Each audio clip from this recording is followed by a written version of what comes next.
I didn't realize how much pain shooting porn was causing me until I was able to numb that pain. Olivia Nova, age 20 साल। जनवरी 2018 में उसके घर उसकी मिलती है। Police को लगा है, लेकिन इन्वेस्टिगेशन में निकला एक इन्फेक्शन जो उसकी किडनीज तक फैल गया था। रीजन था एंड ऑगस्ट एम्स, एज 23 साल, जो 290 से ज्यादा फिल्म्स में एक्ट कर चुकी थी, जो अपने करियर के टॉप पे थी विद बिग फैन फॉलोइंग। लेकिन उस दौरान ही उसकी की भी खबर आई और उसके 2 दिन बाद ही यूरिजन बेल्ट्रन, एक और एक्ट्रेस, अपने ही घर में ओवरडोज की वजह से अपनी जान गंवा बैठी। अब क्या हो अगर हम आपसे कहें कि इन सब की मौत का रीजन कहीं आप तो नहीं। ये जितनी भी एक्ट्रेसेस का नाम आपने सुना, ये सभी हॉलीवुड मूवीज की एक्ट्रेस नहीं थी, ये सभी थी। ये कहानी उस इंडस्ट्री की है जो हर सेकंड में लाखों कमाती है, लेकिन इसके अंदर काम करने वालों की एवरेज उम्र सिर्फ 35 साल है, उससे भी ज्यादा कम। असल में हम सब जानते हैं कि ये इंडस्ट्री एग्जिस्ट करती है, और जो लोग कहते हैं कि उन्होंने ऐसा कभी कुछ नहीं देखा, वो नहीं देखते, तो वो सब झूठ बोल रहे हैं। और जो चीज आप एंटरटेनमेंट या रियल समझ के देखते हो, उसके पीछे की सच्चाई इतनी डार्क और भयानक है कि अगर आपको पता चल जाए तो आपको खुद से घिन आने लगेगी। इसीलिए आज हम आपको उसी सच्चाई के बारे में बताने वाले हैं, द रियलिटी।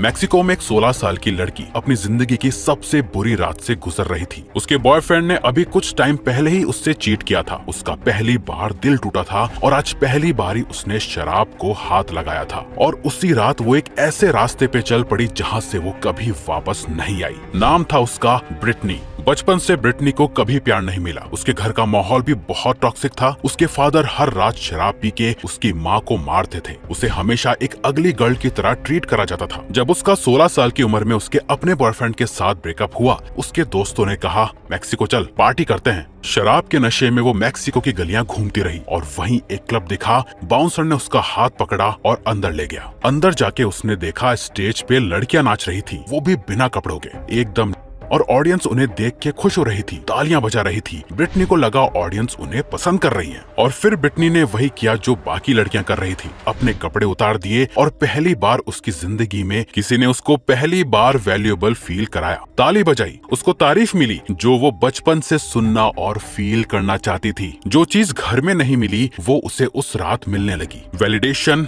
अटेंशन और एक फीलिंग जैसे वो स्पेशल है। उसने वही चीज कंटिन्यू रखी। हर रात वो अपने कपड़े उतार कर अनजान लोगों के बीच नाचती, जिसके उससे पैसे भी मिलने लगे। और एक रात क्लब में प्रोड्यूसर्स आए, बोले, हम तुझे फेमस बना देंगे, हमारे साथ एक रोमांटिक मूवी कर लो। ब्रिटनी को पता था रोमांटिक मूवीज का मतलब क्या है, लेकिन उस वक्त उसके दिमाग में बस एक ही चीज चल रही थी, अगर इतने लोग उससे जानेंगे शायद वो खुद से नफरत करना बंद कर देगी। 7 साल उसने इस इंडस्ट्री में काम किया। एक बार एक प्रोड्यूसर ने उससे बोला कि तेरा वेट थोड़ा बढ़ गया है और मूवीज करनी है तो अपना वेट लॉस कर। बस इसी चक्कर में उसने केन लेना शुरू कर दिया, फिर प्रिस्क्रिप्शन पिल्स, फिर जब इन सब ड्रग्स के नशे में वो कोई सीन शूट करती थी तो उसे पता भी नहीं चलता था कि उसे कहाँ पेन हो रहा है और कितना पेन हो रहा है। जब उसका नशा उतरता तब वो हर रात फूट फूट के रोती थी। एक शूट पे ब्रिटनी ने देखा एक लड़की रोते रोते सीन दे रही थी, आंसू निकल रहे थे, पर कोई उसकी मदद नहीं कर रहा था, बल्कि ऐसा ही कंटेंट और ज्यादा बिकता। डायरेक्टर, कैमरामैन सब हंस रहे थे। ब्रिटनी ने उस इंडस्ट्री में अपने कई दोस्त खोए, कोई डोज से गया, कोई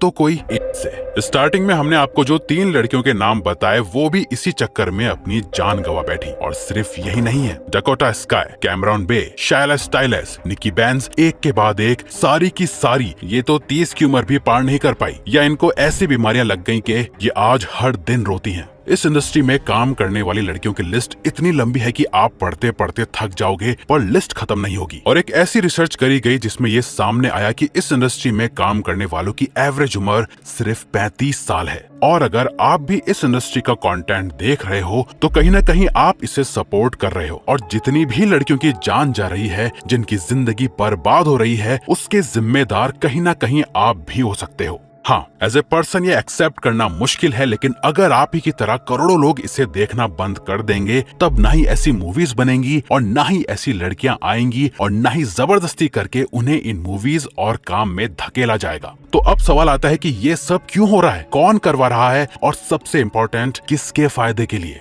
the dark side of industry. Adult entertainment industry पूरे वर्ल्ड की हाईएस्ट ग्रॉसिंग इंडस्ट्री है। Movies, music, TV, video games, इन सभी को इंडस्ट्री डोमिनेट करती है क्योंकि ये इंसान की सबसे बड़ी कमजोरी को जकड़ती है, लोनलीनेस। सेक्स एक ह्यूमन नीड है, ये एक बायोलॉजिकल चीज है जिसे सप्रेस नहीं करा जा सकता और इसी का फायदा उठा के इंडस्ट्री से हर दिन लाखों वीडियोस निकल के आती हैं और यहाँ कुछ भी रियल नहीं होता। वो एक 15-20 मिनट की वीडियो की शूटिंग 8 से 10 घंटे चलती है, कभी 2-3 दिन। एक कमरे में 5-6 लोग होते हैं, एक ही सीन बार बार रिकॉर्ड करा जाता है, हर एक डिफरेंट एंगल के साथ, जब तक डायरेक्टर को परफेक्ट ना लगे। इतने घंटे इतने लोगों के सामने एक ही काम बार बार, ये काम कोई नॉर्मल इंसान कर सकता है क्या? नहीं ना। ये सब काम करने के लिए उन्हें क्या दिया जाता है? ड्रग्स, ताकि बॉडी की लिमिट काम के बीच ना आए, उनकी बॉडी सुन्न पड़ जाए, उन्हें कुछ फील ही ना हो। Sexual enhancement drugs, painkillers, हर तरह का नशा। हर एक सीन में जो खुशी आप देखते हो, जो गहरी सांसों की आवाजें आप सुनते हो और जो एंजॉयमेंट और मजे आप देखते हो, वो रियल नहीं होते, वो सर्वाइवल एक्टिंग है। ये लोग बस अपना घर चला रहे हैं और कैमरा बंद होने के बाद जो होता है वो आपको कभी नहीं दिखता।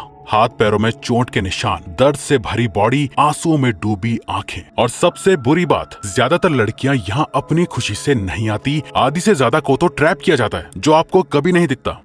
क्लब्स में, मॉल्स में, सड़कों पे पहली लाइन हमेशा एक ही होती है, तुम बहुत सुंदर हो, मॉडलिंग करोगी। फिर एक रेस्पेक्टेबल स्टूडियो दिखाया जाता है और एक कॉन्ट्रैक्ट साइन करा जाता है जिसमें ऐसे क्लॉजेस होती हैं जो लड़की को 24 घंटे 365 दिन इन लोगों की प्रॉपर्टी बना देती है। फिर सपने दिखाए जाते हैं, तू स्टार बनेगी, दुनिया तुझे जानेगी, पैसा, नेम, फेम होगा। और कई तो ऐसी हैं जिन्हें ह्यूमन ट्रैफिकिंग के थ्रू भी जबरदस्ती लाया जाता है। मियां खलीफा, इस नाम को आज दुनिया का हर दूसरा मर्द पहचानता है, लेकिन जानते हो मियां ने इस इंडस्ट्री में सिर्फ 3 महीने काम किया था और उन 3 महीनों में उससे मिले सिर्फ $12,000।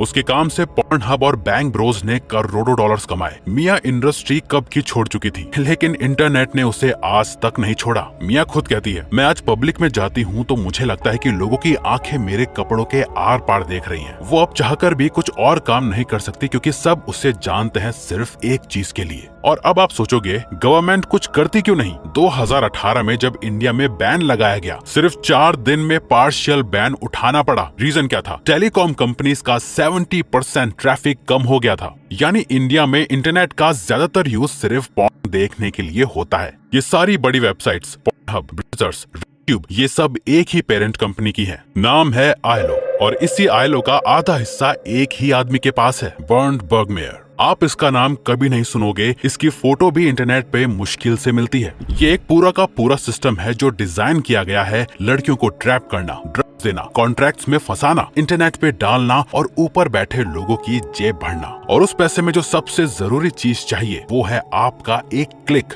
आपका एक व्यू।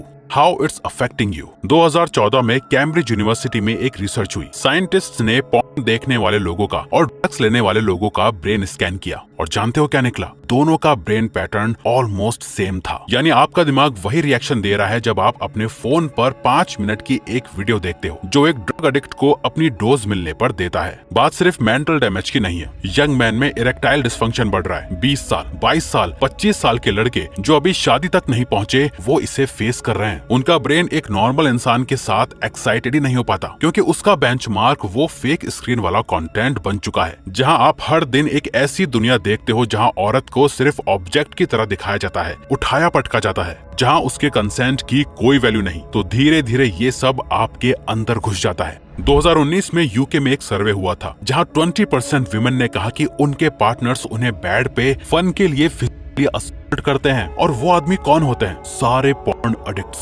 जब आपका सारा दिमाग इस डोपामिन के ट्रैप में फंस जाता है, आपका फोकस मरता है, आपका डिसिप्लिन खत्म हो जाता है, आपका कॉन्फिडेंस जमीन में धंस जाता है। तो अब सवाल ये है, क्या कर सकते हो आप?